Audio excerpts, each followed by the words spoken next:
Hi everybody, welcome to the DD Council Files, where self-advocacy is number one. I'm Eric Stoker, and we're here at the Utah Transit Authority Frontline Headquarters to talk to a very good person that I've known for a long time. And I'd like to introduce to you my good friend, Cherissa Aldredge. Hi Eric, thanks for having me today. My pleasure, and thanks for taking the time out of your busy schedule. So I understand you've got some questions for me. I do. So my first question is, tell us about what you do for UTA. Sure, I'd be happy to. So as Eric mentioned, my name is Cherissa Aldredge. I am the ADA Compliance Officer for the Utah Transit Authority.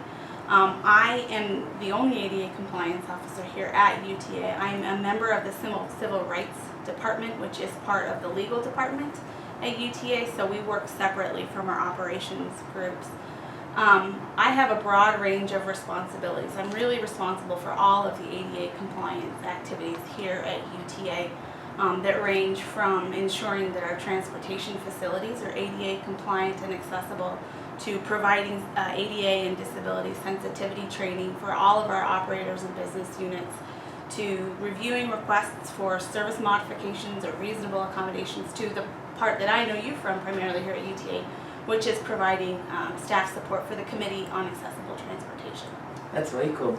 So my next question is, how do people apply for the CAT committee, and tell us a little bit about it. You bet. So the CAT committee was established by UTA as a citizen advisory committee. The CAT committee is set up to include representatives both from the disability community and from the senior community. Our goal is to include people broadly, right? So all different types of disabilities as well as seniors, to make sure that the feedback that UTA gets from the CAT represents the broad range of issues that these groups work on. So the CAT committee, some of the current projects have included like providing feedback on securement for the Provo-Orem BRT. We're putting in some new buses and we're looking at some new securement options. And then working on disability sensitivity training, which we were planning to implement for all of UTA's employees.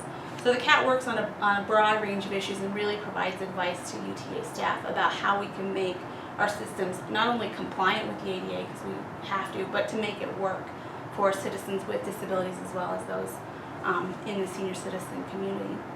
That's amazing. So, and then you're interested in knowing as well about how people can join the CAT? Yes, exactly. Okay, so I know you're helping me out with the recruitment right now, Eric, so I think this is a great time to talk about that, and I appreciate you bringing it up. My pleasure. So the process to join the CAT is really pretty easy. You turn in an application. We are currently working on the application. We do recruitment every year, and in about the April time frame we have an open house. I would recommend that anybody interested in joining the CAT come to that open house.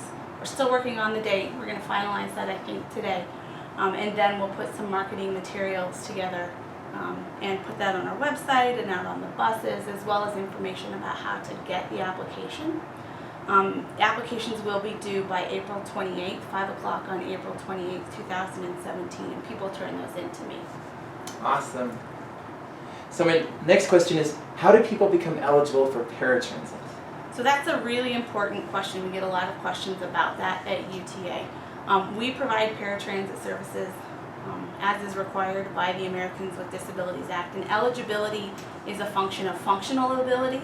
And it has more to do with whether or not somebody can functionally access the fixed route system, and it really depends on the individual. So there's not a set guideline to say, you know, if somebody has this illness or this impairment or this disability, they will always be eligible for paratransit services. So I recommend, if people think they might be eligible for paratransit services, that they contact our eligibility department, and the phone number for that department is area code 801-287-2263, or you can contact them toll free at 877-882-7272.